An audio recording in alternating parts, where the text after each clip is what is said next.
This was a brazen attack, a shocking attack in broad daylight on a street in Queens, New York. There were 4 NYPD police officers. They were walking. They were recent graduates of the academy.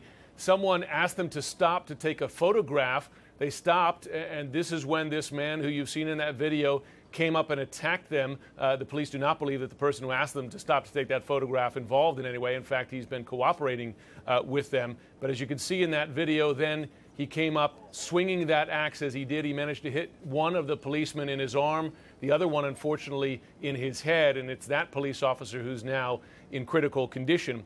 Now, what concerns NYPD police, particularly following the attack in Ottawa, where you are now, Anderson, is that they looked at his social media, his Facebook page, his postings on YouTube and elsewhere, and those gave them concern about possible motivation tied to Islamic extremism. They're still investigating it, but those things that they saw on the Facebook page, YouTube postings, etc., gave them that concern, and they're looking into it. Now, as a result of that, this attack, what they saw on social media, as well as the attacks, well, in fact, 2 attacks this week in Canada, they have since issued a bulletin to all officers in New York asking them to increase their situational awareness to look out for attacks like this. They're taking this very seriously, Anderson, and it's exactly the kind of attack that many intelligence officials that I've been speaking to are concerned about. Lone wolf attacks, very hard to predict, very easy, unfortunately, to carry out.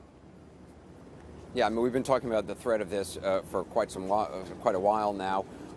I mean, and again, it's early hours, so there's probably a lot we do not know, and I just want to emphasize that. But does this guy have a record at all? I mean, I know you've talked a little bit about his social media profile.